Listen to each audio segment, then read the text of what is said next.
Being a small business owner can be a combination of skill, resilience, and just pure hard work.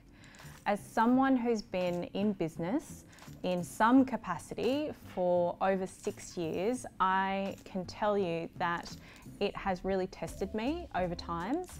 So as someone who has lived and breathed small business and lived and breathed being an entrepreneur and working in the innovation space, I can tell you that sometimes there are things that you need to keep in mind when it comes to being a successful small business owner. So today I decided it would be a great opportunity to share my tips with you on what's worked for me and my biggest learnings, and give you some examples of why these are the things that I think that you should be thinking about. So my first tip to you is to make sure that you have a plan.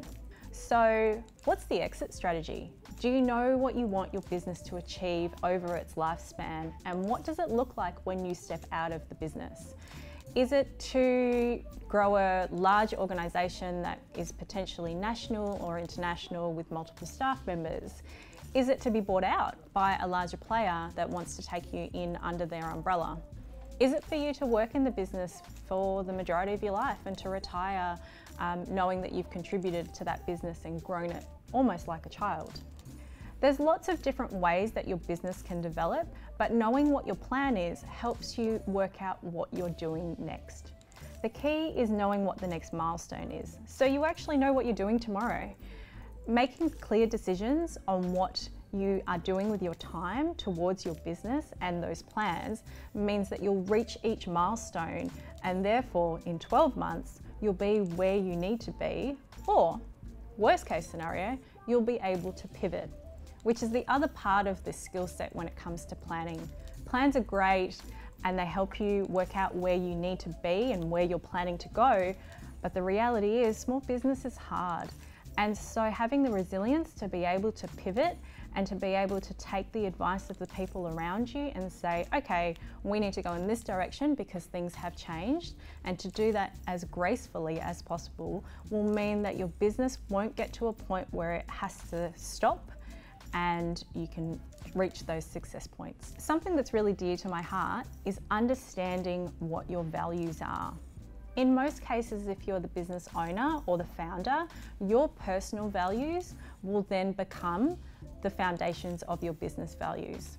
So knowing what they are and ensuring that you're not compromising on them. So when you're starting out, especially with a startup, you're often going to make decisions really that might be based on money or time because you're starting out.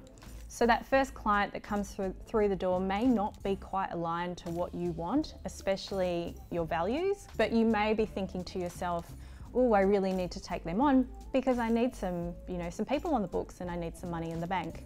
That's okay. These things are part of the growth process.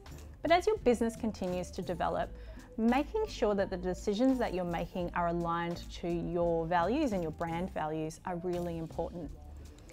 Taking on a client that isn't aligned to you will eventually become more of a headache than the finances that come through the bank account.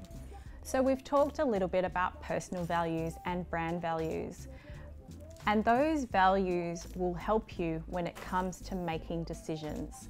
So trusting your gut, that instinct that sits right underneath the surface level that helps you identify when something is going really well and aligned and when something isn't. The best advice that I can give you when it comes to being a small business owner and trusting your gut is when you're hiring your staff. Making sure that they are aligned to your values and making sure that if something doesn't quite feel right, that you listen to that instinct before you jump on and bring someone into your business. The key reason why you need to listen to your gut when it comes to bringing that person on board is it can be incredibly detrimental to your team and your culture if they're not aligned. They can start eroding things from the inside. It can also be really difficult to get them out of your business because you have to ensure that you're complying with HR and legal practices. And in addition to that, it just adds more to your to-do list. So having to manage someone that isn't performing and isn't culturally aligned can just add a whole heap of more stress that you really don't need on your plate. So we always say that you should be outsourcing. That's kind of what we do here at Organise.Curate.Design. But ensuring that you do what you do best and you outsource the rest will mean that you can focus on the things that you should be doing in your business. Yes, budgets are tight.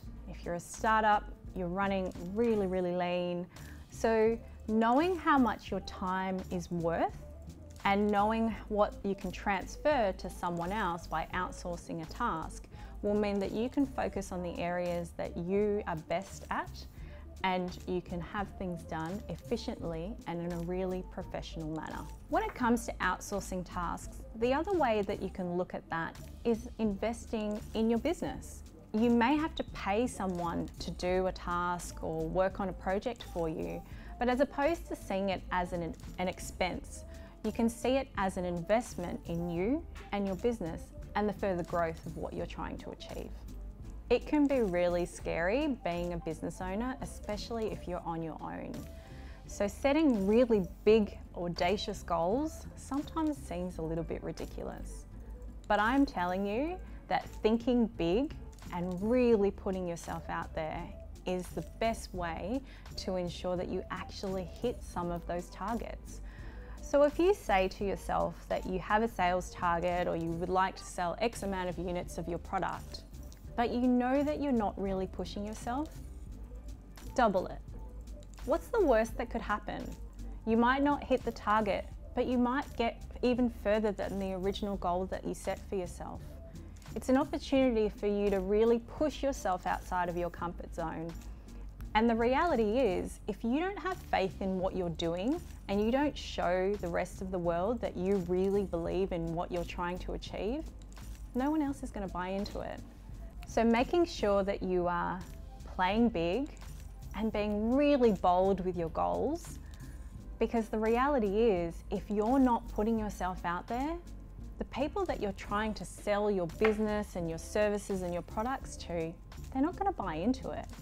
So you really need to ensure that you are going all in and being the very biggest, best version of yourself, for yourself and your business. So being a small business owner, especially if you're a founder, can be really lonely. So your inner circle will be your sanity. They are the people that you call on when you have that amazing win and you really want to celebrate.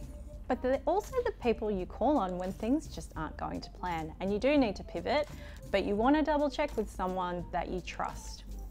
I personally have a range of people in that circle as they all kind of play different roles for me. I definitely have the people I call and I cry to when things just aren't going to plan or I'm really frustrated. And I've definitely got the people that kick my butt and they call me on when I'm not playing big, and they call me on when I'm really just not doing all the things that I encourage you guys to do. So making sure that you have those people and that you keep them really close, they can cheer you along and they can also be there as you grow yourself and your business.